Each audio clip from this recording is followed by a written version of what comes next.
We've now created a line of sight class that you can see down here inside the project panel. This allows the NPC to determine whether they can see the player character, but this represents only a fraction of the artificial intelligence that we need to create for this scene.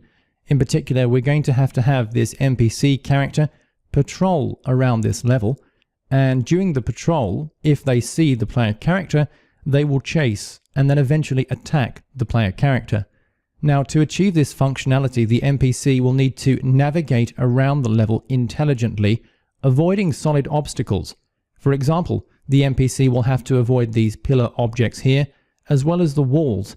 The NPC will need to know where these things are to act intelligently.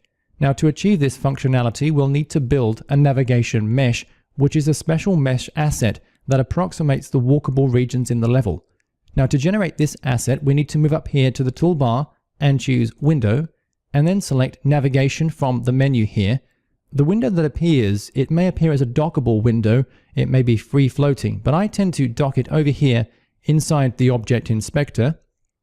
Now, before moving forwards, I'm going to save the scene by pressing Ctrl S on the keyboard, and we may get a dialog asking us to confirm those changes, in which case I will do so.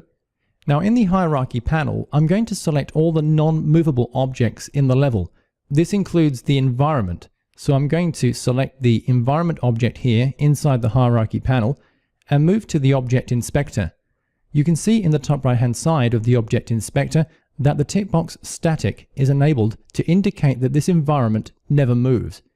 Now I'm going to click on the drop down here and a context menu will appear, and it appears outside the recording window unfortunately, but on that context menu will be an option that says Navigation Static. I need to make sure that that option is enabled, so there should be a tick inside that box. When that is enabled, I can then move over to the Navigation tab here by clicking on that, and then switch to the Bake tab. When I do this, I'm going to move down to the bottom right hand side and click on the button that says Bake. When I select the button Bake, you can see that inside the viewport here, that a navigation mesh has been generated. A new folder is created inside the project panel in the line of sight folder here.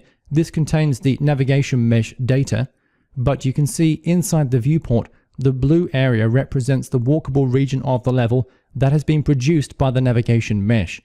If I move over to this area of the level, you will see that there is a breakage in the mesh, so the floor does not extend behind this pillar connecting to the other side. This is because some of the settings that we have here prevent that from happening. Notice that there is a region or a buffer or a margin between the navigation mesh and the edge of the level. This is to prevent the NPC from penetrating through the walls and other solid objects. To fix this problem, what you can do is you can reduce the agent radius. This refers to how wide or how big the movable agents are, that is, the NPC characters. So I'm going to reduce the radius just a little bit, maybe to something like this, and then choose Bake. And when I click on that, notice now we still get some buffer, but a connection has been made in the navigation mesh on this side of the level, and things are looking much better. I could, if I wanted to, go ahead and reduce the radius perhaps a little bit more, but I'm going to leave this just as it is. So we have now generated a navigation mesh. Of course, we still have a lot of work to do to actually get this character to walk around the level, but we can get started with it. To do that, I'm going to select the Ethan character. Now, to make this the kind of object that can walk and navigate around this navigation mesh, I have to add to it a navigation mesh component. So I'm going to switch back to the Object Inspector here, and making sure that the Ethan object is selected here, I'm going to choose Component. Then I can move down here to where it says Navigation, and then select Navmesh Agent. I'm going to select Navmesh Agent, and if I scroll down inside the Object Inspector, you can see that a navigation mesh agent component has been added to the Ethan character. This going forward is what will allow the character to navigate intelligently around the navigation mesh. Next, we're going to get started at working with this functionality.